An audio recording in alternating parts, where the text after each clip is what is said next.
The Paul Wells Show is made possible by McGill University's Max Bell School of Public Policy, where I'm a senior fellow.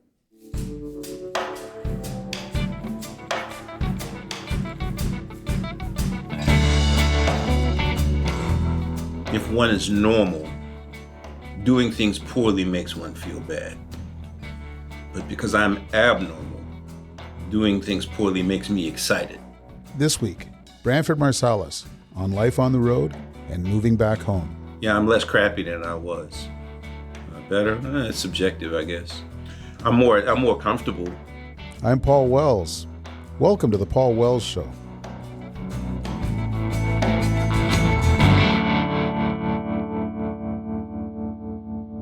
This week, politics is moving so fast that I decided to take a break from all of that stuff.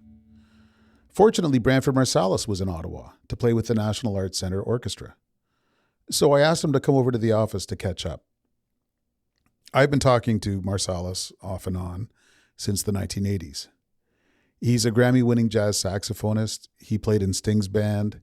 He was Jay Leno's first music director on The Tonight Show. But that's all a million years ago now. In recent years, he's been playing more classical music with symphony orchestras. He's been writing soundtracks for the Netflix movies Rustin and Ma Rainey's Black Bottom, among others. And a year ago, he moved back home to New Orleans for the first time in 45 years to become the artistic director of the Ellis Marsalis Center for Music, named after his father, a great piano player who passed away in 2020. So we had a lot to talk about, as we always do. Making music, teaching and learning, moving back home, the way historical events are experienced by little kids, and inevitably, a little politics snuck into the conversation too. It's always good to catch up to Branford Marsalis. I'm glad that this time you get a chance to listen in.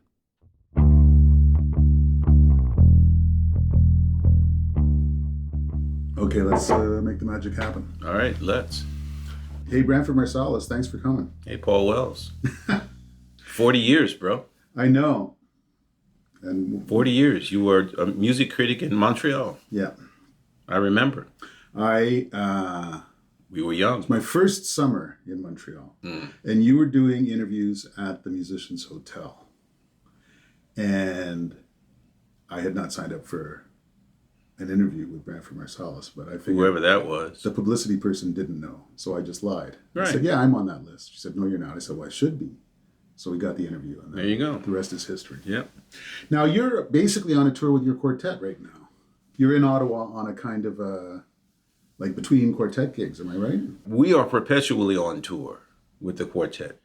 Like, we have a new record coming out. It's not going to be the Belonging tour or the Secret Between the Shadow and the... So how many cities are you going to put on your tour? So you can assume, yeah, we're on tour forever until we stop doing it.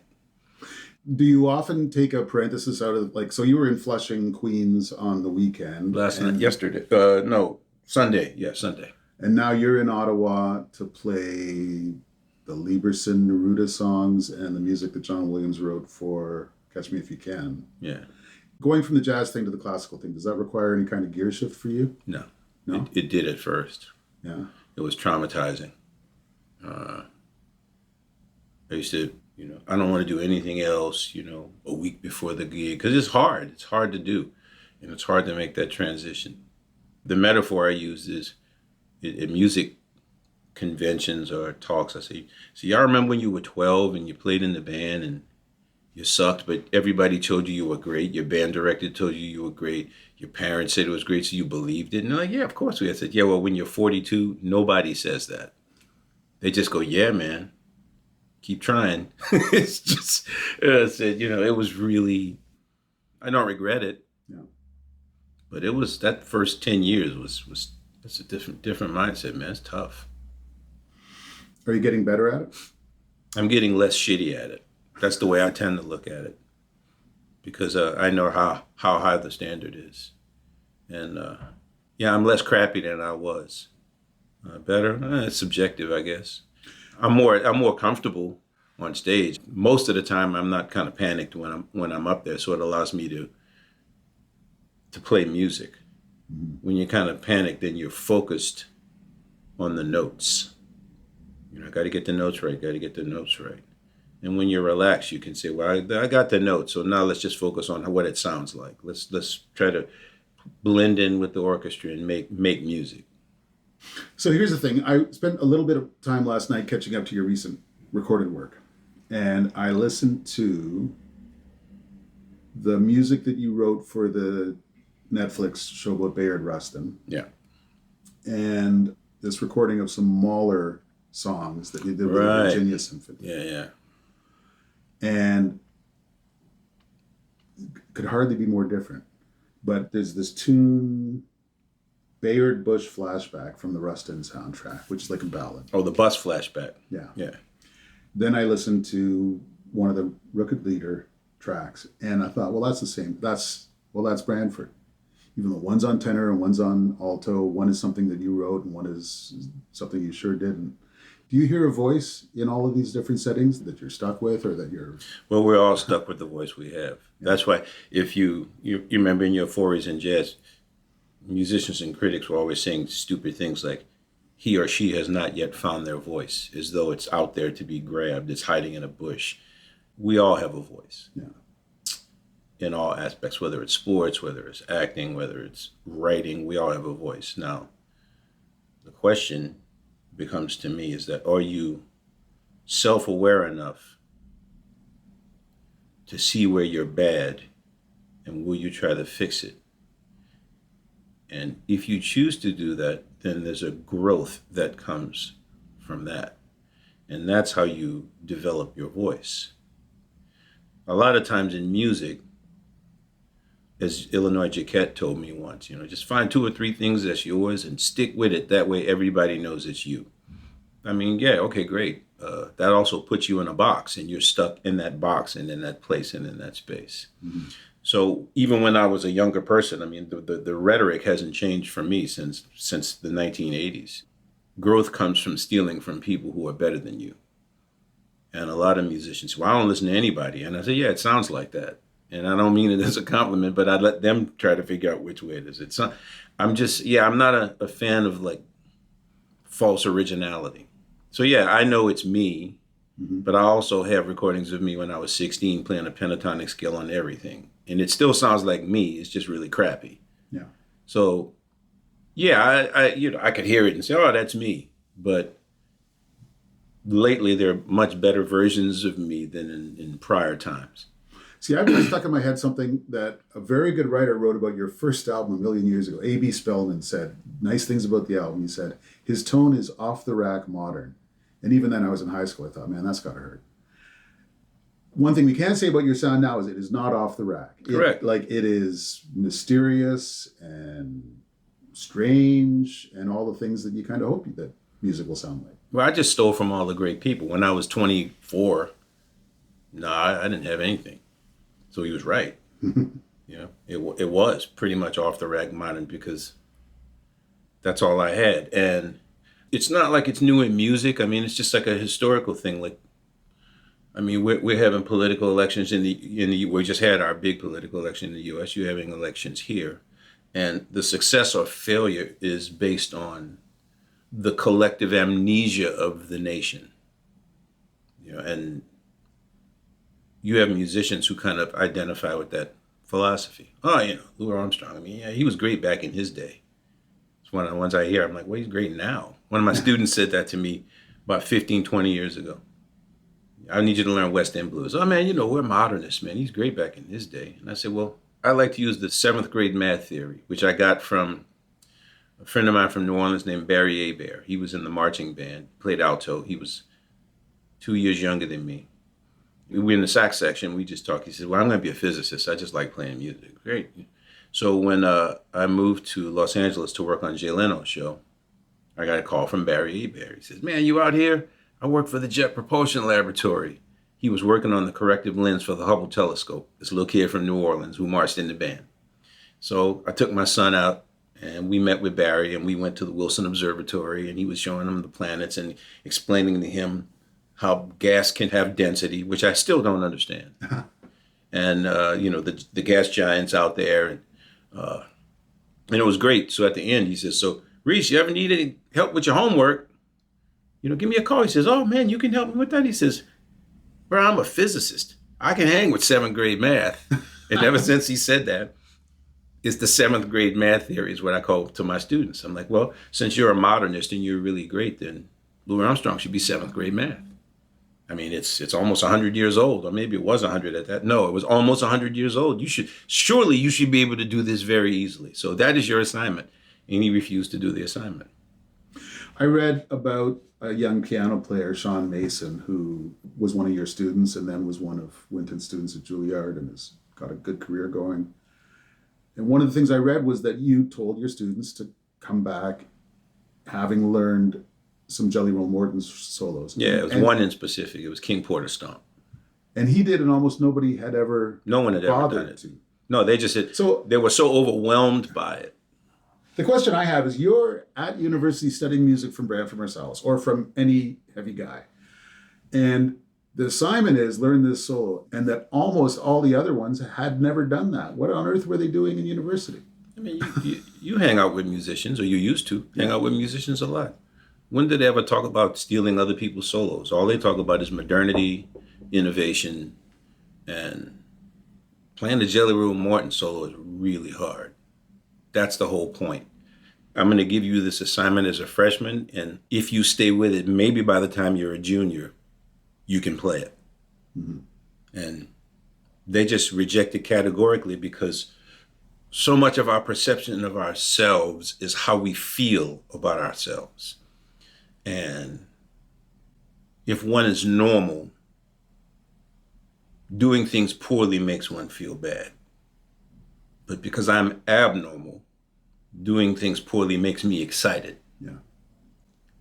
My students were just regular, normal people. And Sean is a very abnormal kid. And I'm always looking for the abnormal ones. Yeah. Because you practice this thing for 2 weeks, for 3 weeks, for 4 weeks. I'll give you, this is a better example. There was a student, a saxophone player, and I was getting him to listen to Lester Young. And he just couldn't cop it. And I said, man, that's really sad, bro. I mean, Lester Young never played anything faster than an eighth note. And you can't play that. And you can play all these 16th notes. You can't play eighth notes. And I'm teasing him. So we are at a convention. It's called the Jazz Educators Network, the GEN Conference. And I'm talking to students. And I said, yeah, you got to listen to early music. And he heard me talking about it. And he was very angry at me because he was so bad at this. Oh. And he just interjects, well, that's not for everybody. And I just turned around quickly and saw it was him. I said, man, how the blank would you know? I said, you've been playing music wrong for about 10 years, and you think you're going to get it right in 6 weeks? And I just asked him, I said, how long does it take a baby to walk? He says, I don't have kids. I said, do you know kids? I mean, okay, since you clearly can't answer the question, I'll help you.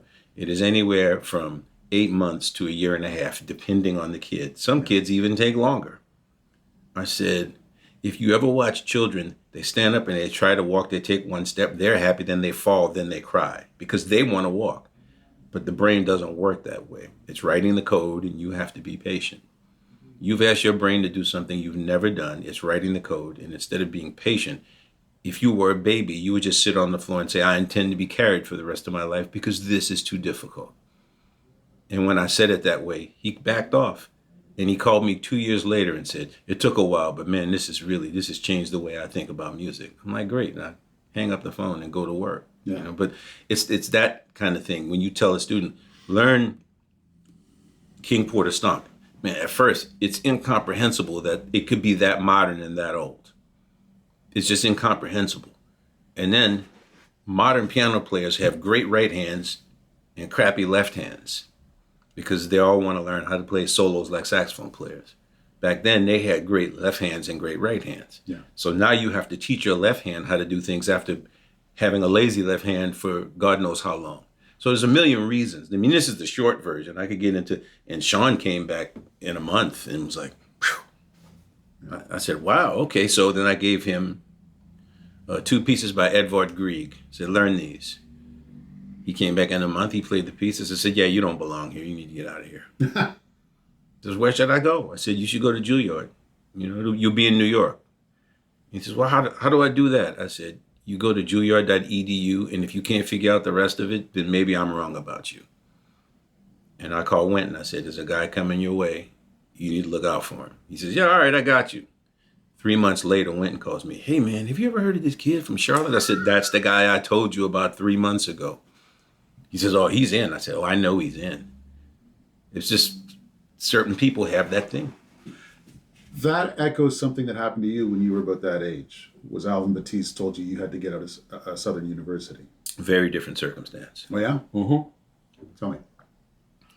So Alvin Batiste is a great clarinet player. Yes, he was. Died only a few years ago. Yeah, he was a great clarinetist and a smart man, but very rigid in his thinking. And he was one of those people who believed that, music is a serious business, so you have to be serious at all times. And I was not serious.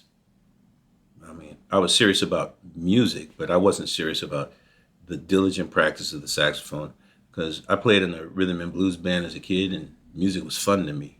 And all music is fun, even the hard stuff, even this stuff. I mean, it was terrorizing me, but I'm like, this is great. I have a chance to mess up in front of all of these people. So he saw me playing the Grover Washington song, Mr. Magic, for 3 girls in the music building. Huh. And at that time, he immediately deemed that I was not serious because I should be playing giant steps for them. The idea that I was trying to win over, girls with giant steps is absurd, but that's kind of where his space was. So he called my dad, who also shared that space with him, and said, your son is over here bullshitting, he's not serious. And then that was it. My dad said, Bat says you can't go to Southern anymore. So I'm going anyway. He says, you can go, but I'm not paying for it, which meant that I wasn't going.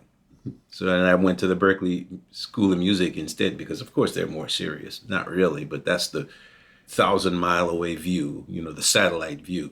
Oh, Berklee School of Music, they're serious there. I was not told that I shouldn't go there because they were overwhelmed by my prowess. They just had a very different interpretation on what it takes to be a musician.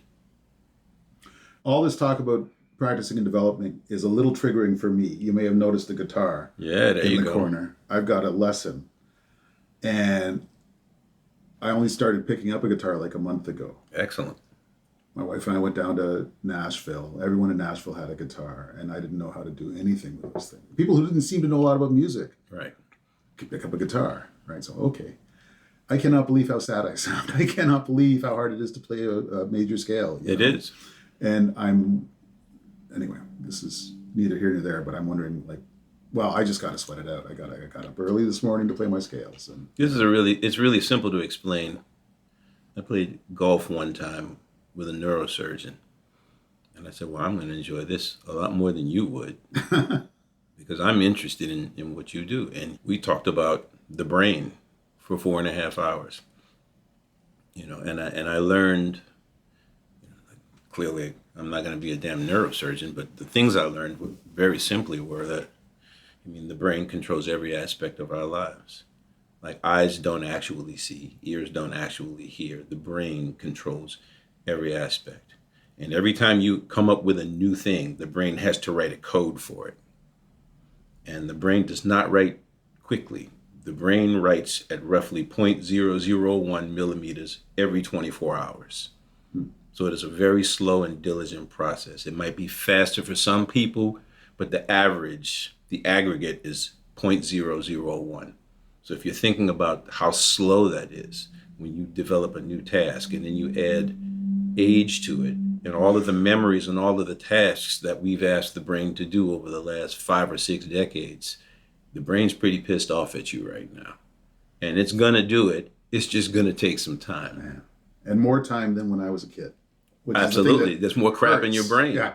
That's the whole thing. It's much easier when there's nothing in there. Yeah. But there's all this data and it has to fight because like he said, imagine that the brain is a computer without an eraser. After a while, there's no space to cut. It just writes over other data, which is why when you see athletes that suddenly they say they started choking, it's like you learn a way to do it. It's probably the wrong way. And then people correct you over the years, but in certain pressure situations, the wrong way, just like the frontal lobe is the learning lobe, and the rear lobe is the doing lobe. And some of this information suddenly rushes to the front lobe again, and it just scrambles the whole thing. Yeah. And that's essentially what choking is. And you just have to work to write over it enough. It's just like an everyday kind of occurrence. I have little things that I do that only classical music would expose. I mean, certain notes, I lift my fingers off of the instrument when I shouldn't. But when when the notes are flying by, it's imperceptible.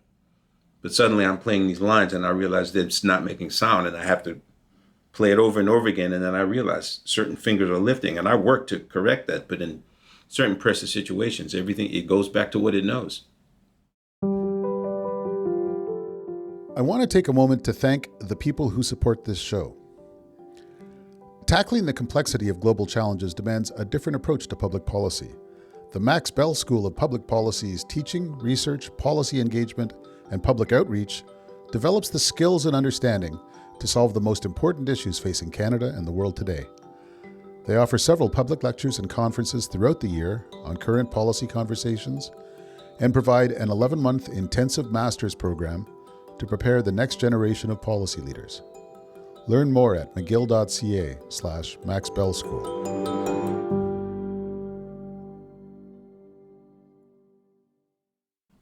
When you come off the road, you are going home to New Orleans. Yeah.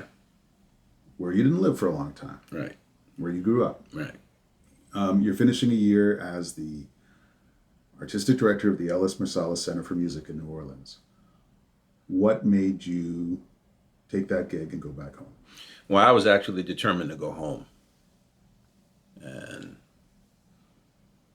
got to that point in my life, circumstances, emotional circumstances, and I looked around and said, man, I always wanted to go back anyway. So once I went back, the executive director said, hey, why don't you do this since you're coming back? Of course, when the PR gets a hold of it, then it becomes going home to continue his father's legacy. It's a great fundraiser. It's great to say that, but I was moving back regardless.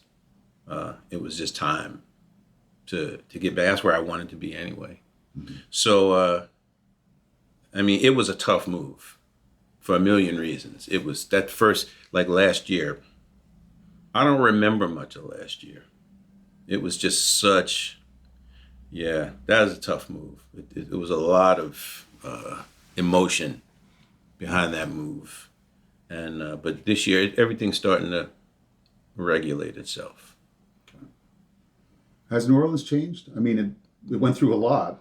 With Katrina, I think Katrina was the big flashpoint. Katrina was the moment when there was suddenly an influx of people from other places that just showed up. So that was the first shock for me. So I was 45, 2005. Yeah, 45. And then I went back to New Orleans, and I'm used to hearing New Orleans talk. Where you at, bro? What's happening? Hey, partner, what can I do you for? And I walked into a store, and the guy said, what's up, man? Clearly a New York or over there thing. And it stunned me. Oh my God, they're here. And then the more I realized, they're there. So they have changed the city in some good ways. I mean, the tolerance for corruption is not near, the threshold is much lower than it used to be, which added to the dysfunction of the city. But it's still pretty much, divided along racial lines and racial perceptions. I mean, the Old South doesn't really die. It might hibernate for a little while. But that doesn't bother me, because what I always do is I can always find people who don't represent that. Not everybody in New Orleans represented that even back in the old days. So, my life is full of people who I think are just, cool and forward thinking. And the backwards people, well, they're not going anywhere. They'll be there. But there's an energy there that I've never felt any. It's the most unique city in the United States. Ironically, it would be a tie between, Montreal and New Orleans, and they're both former French colonies. So I think that those are very, very unique places. It's one of the few places where a musician, a horn player, can work a lot.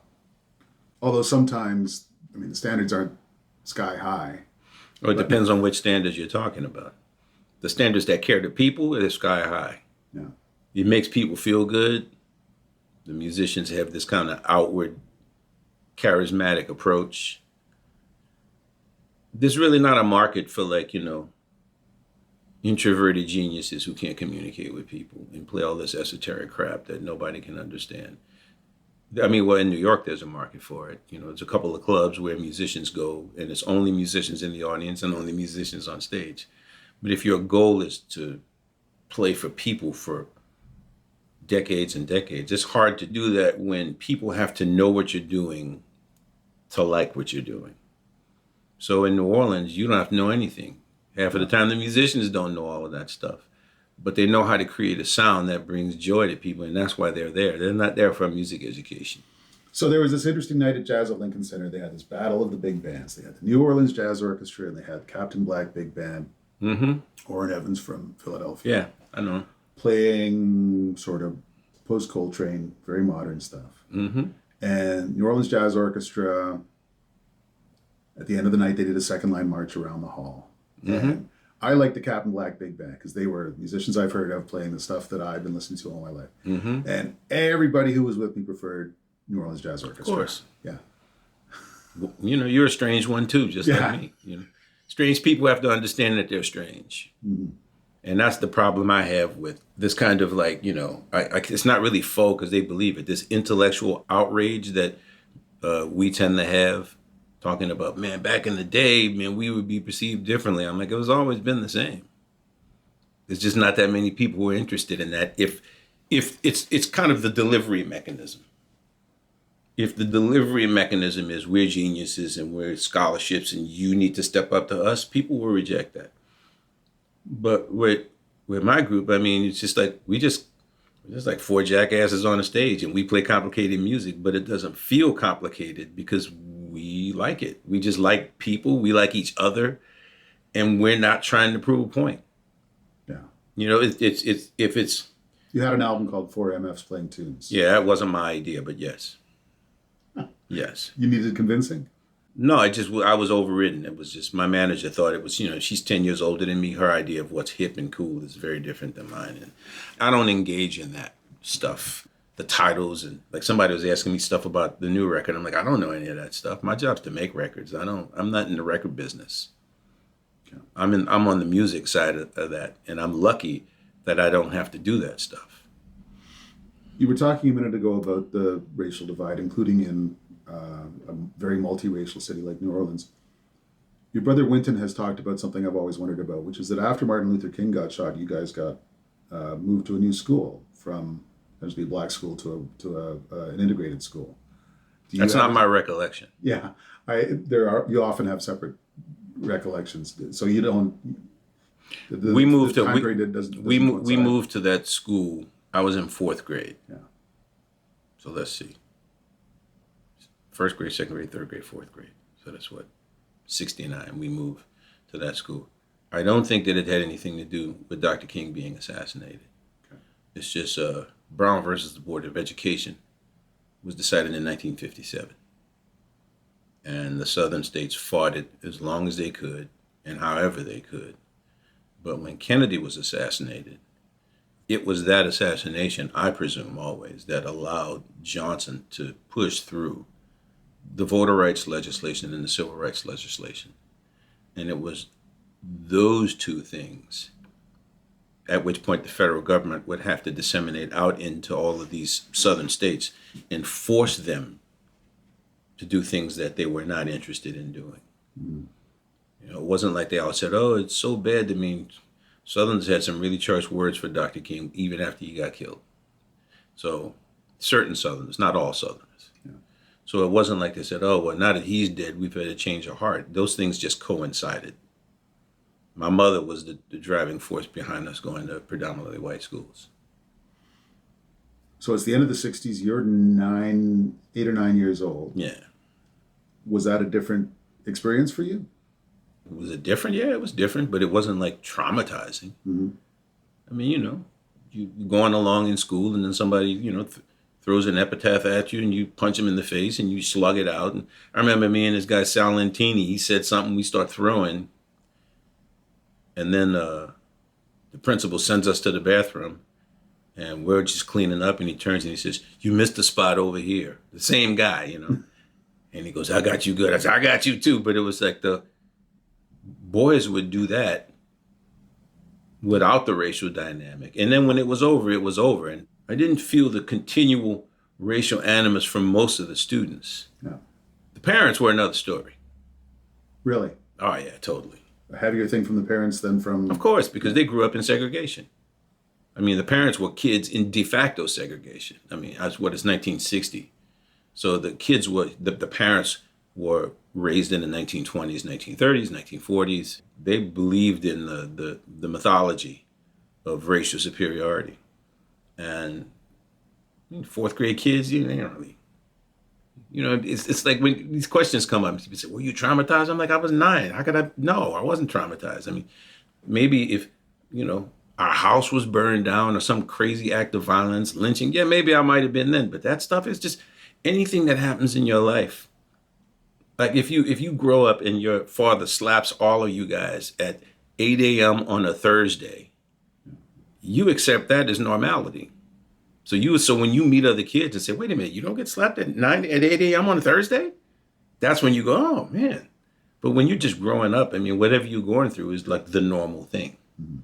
It's like, you know, the civil, like the acts of violence towards blacks increased exponentially after a lot of black soldiers returned from the war in World War I. Yeah. Now, before that, it was just but then they were living in France and fighting in France and fighting Germans and fighting all these people. And they came back like, "Yeah, you're not talking to me that way." And they wound up getting killed. That led, among many other things, to what happened in Tulsa, which I've only just learned about in the last few years. No, Tulsa was a different thing. It really wasn't World War I. It's very similar to a lot of what's going on now. I mean, part of the mythology of blacks, when we get into these, my kids get into these conversations about what's happening now. "Can you believe these people? Blah, blah, blah." I said, if you can come from a culture that can establish a intellectual and moral justification for owning human beings, then anything else is possible. We can explain anything away. Anything can be explained away. And when you grow up believing the rhetoric of the time, you know, black people ain't smart enough to read, you know, their brains don't have the capacity to function as normal Americans. This is one of the reasons they function well as slaves. They're like children. They need to be told what to do. Now, when you look at the laws back then, they say it's illegal to teach a Negro how to read. But wait a minute, I thought Negroes couldn't read. I mean, why would you have a law saying it's illegal for Negroes to read if Negroes can't read? There's no law saying that horses can't read. You're not saying it's illegal to try to teach a horse how to read. So you're always living with this weird kind of dualities where you are told one thing, but the actions say another thing. So I think that when these guys came back from the war wearing uniforms and not responding in the traditional way when somebody calls you a boy, or if you're on the sidewalk and they say, "Get off the sidewalk" when I'm walking, the reaction was very different. And it required from them a more forceful response to maintain this psychological thing that they need to feel that their lives are valid. And by the time I went to school, yeah, the parents were hardcore because they didn't think we belonged there. And our grades were pretty good. That made it worse. That made it worse. Because you're doing something you shouldn't, theoretically you can't do, and you're doing it well. Yeah, we weren't able to do. So when we were first there, it was just like an act of charity. But then they start realizing, wait a second. Winton has this great story about one of our nuns, Sister Michael Ann, who really did not like black people. And Winton made the best grades in the class, but the academic award went to someone else. So he goes home and he's like, "Man, you know, Sister Michael Ann gave that award to somebody else, and this is wrong. And I should be the one to get that certificate." And my mother said, "Oh, so is that what the problem is, the certificate? Well, I can go draw you up a certificate right now. What would you like on the certificate?"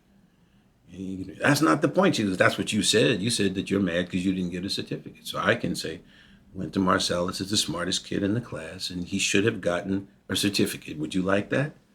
And he thought about it. He says, "I'm going to go talk to Sister Michael Ann." No, he said, "You need to go talk to Sister Michael Ann." She goes, "No, you need to do that."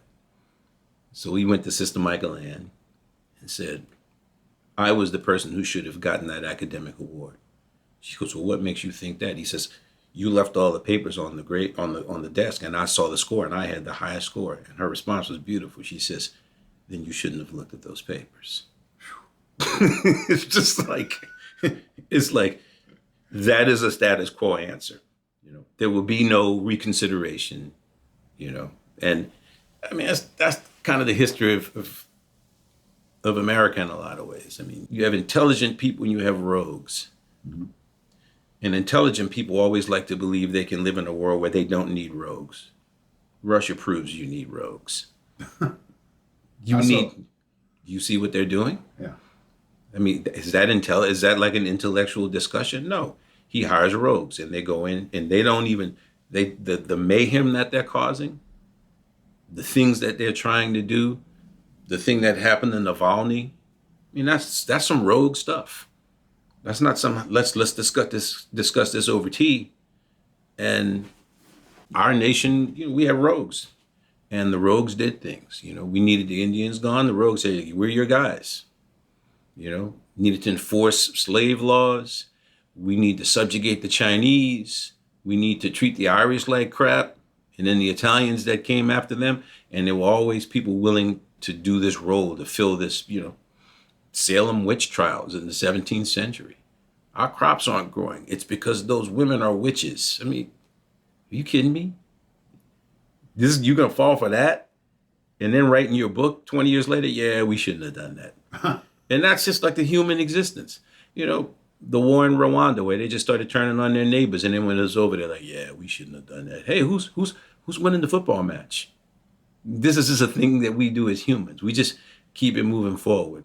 There was a movie, I think it was called Mystic River, about the community was Boston? Yeah.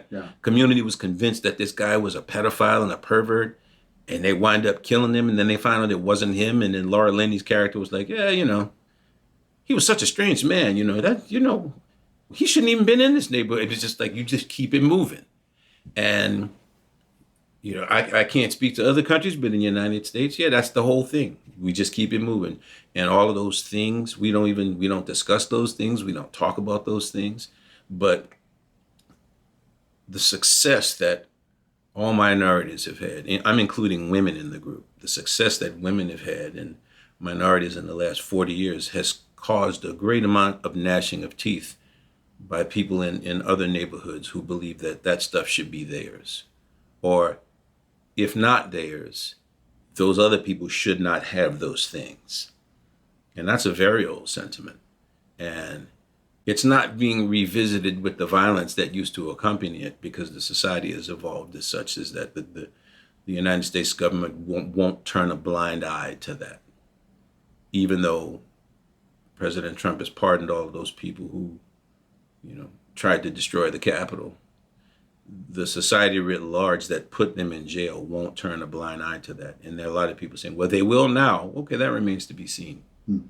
I mean, is Donald Trump powerful enough to replace all of the civil servants who have served in the United States for decades and replace them with people who are going to abrogate 240 years of democratic norms? And they were trying to compare it to Russia or compare it to Germany. Germany had experimented with democracy for roughly 20 years before Hitler came to power. Or maybe it was less. Maybe it was even 16 years. More like 16 years. This is a 250-year process. And there are kind of institutions that are kind of baked into the cake now. And maybe I'm being Pollyannish, although I'm not really a Pollyannish kind of person. Yeah. But when I look at all of the context and the data and the history of the country and all of this stuff, it just tells me that it'll be pretty hard for him to do some of the things that he dreams to do. And I don't necessarily believe that he means it, because anybody that has lived in New York has known about Trump's con man proclivities, as it were. Every building he builds is the most beautiful building ever built, the biggest, most beautiful, the most beautiful hotel. This is it. And even on this TV show, you're going to be staying at the most beautiful hotel, Trump Hotel. It's just so he always bloviates. Yeah. And some of his hardcore followers will, you never know. I mean, like these tariffs that he's going to institute, certainly the prices will go up, not down. And when you ask people, it's a waste of time asking people why they vote for people, in my view. I had a friend who was saying, why do they vote for him? I said, man, because they do. He says, I need to understand this. I said, what's a vegetable that you don't like? He says, I'm cool with vegetables, but I hate tomatoes. And so I start telling him, well, tomatoes are great. Why do you hate tomatoes? I just don't like them, man. I just don't like them. I said, yeah, what do you mean you don't like them? I mean, I'm going to sit here and convince you that you should like tomatoes. He goes, good luck with that. And then I just stopped and looked at him and he went, okay. I said, that is what you were doing. You're trying to convince people who hate tomatoes to say that they should like tomatoes. It is a waste of time. So when people say they vote for him, I go, yeah, cool. Because I'm not going to change their mind. You know, I'm not going to change their mind. And they're not me. They don't see the world out the way I see the world. And the one thing about the United States right now is just because we don't see the world the same way, we can't go out there and enforce our worldview through intimidation and violence, even though Trump will certainly try to do that because that's his nature. And some of his supporters will try to replicate that. So we'll see what happens down the road. But yeah. So I mean, I get in trouble with some of my friends because I think one of the mistakes of people who oppose Trump is to try and force everyone to agree with them or try and force everybody them. to like tomatoes. Yeah. I agree. I totally agree. That's the thing. But the funny thing is both sides do the same thing. Oh, we got to live under him. I said, that's the way they felt when Obama won.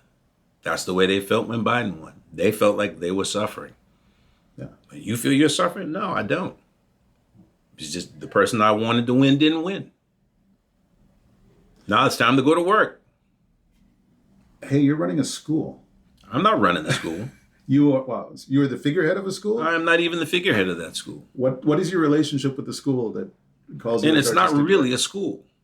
It's a community. It's a community center. In the United States, we have these centers, Boys Club and AAU, and a lot of these kids who they consider at risk because they have single parents who work a lot, or both parents work a lot, and kids are home a lot between the hours of like 3 p.m. and 6 p.m. Yeah. To keep them from sitting on the porch and allowing trouble to come to them, you put them in a football camp or a basketball camp or a baseball camp. And there's nothing like that for people who don't have physical gifts. Yeah. There's like extra work at math class or something like that, but there's a whole bunch of people in the middle, and the idea was let's give them an instrument, let's give them some music lessons, not to turn them into musicians. It's not a music school, because while they're there, from 3 to 4, it's homework. So they do their homework in a controlled environment where all of the snacks are healthy. I mean, painfully healthy. I hate being over there. All of the snacks are healthy, and the kids are in an environment where it's safe and people are nurturing and looking after them. Then they take music classes, and then we release them to their parents. So we're not starting, it's not a music school. Musicians are always going to find their way. Musicians found their way even before music schools were invented. They'll always find their way. So what we're trying to do is use all of the positive characteristics of music, which if I had to try to define it, which I think is so much, well, all of music is invisible for the most part, other than the instruments themselves. So learning how to play odd meter, learning how to play in tune, learning how to play in time, learning how to play with others, these are all spatial realities. And in science and math, as you become more extreme in the upper echelons of it, it's all spatial understanding. So if you can't really teach quantum physics to a 7-year-old, but you can teach them a scale.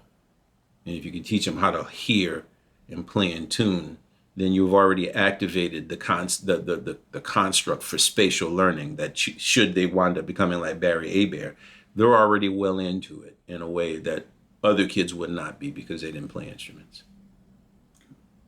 We've got a program here in town that's kind of similar.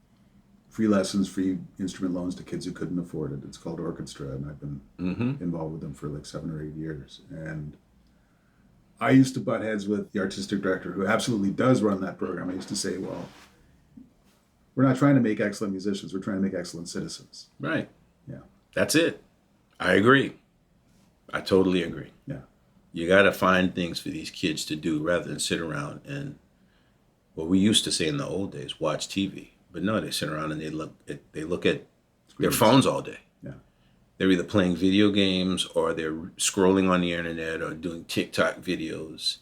We have to try to engage them in a different way. You know, and some people you're not going to reach, but you got to try to reach the people you can reach. When you go out on the stage on Wednesday night, are you going to be nervous? Does that still happen? I don't know. I suspect not. Yeah. But the last time I played with an orchestra, it was in Poznan, Poland. And I said, oh, this is fine. And I walked on stage and it never stopped. It just shook the whole time. I'm like, what the hell is that? Just, you don't know. It's part of the beauty of it. You don't know. I suspect I'll be fine. And if I am nervous, it'll be in the very, very, very beginning of it. I don't know. Okay. Well, I'll be there if that calms you down or makes you nervous. That'll make me feel better. Okay. We've been at this for a long time, my man. Okay. It's really good catching up. Always, brother.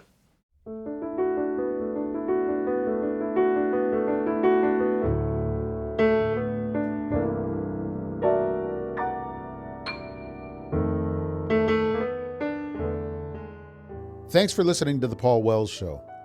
The Paul Wells Show is produced by Antica and supported by McGill University's Max Bell School of Public Policy. My producer is Kevin Sexton.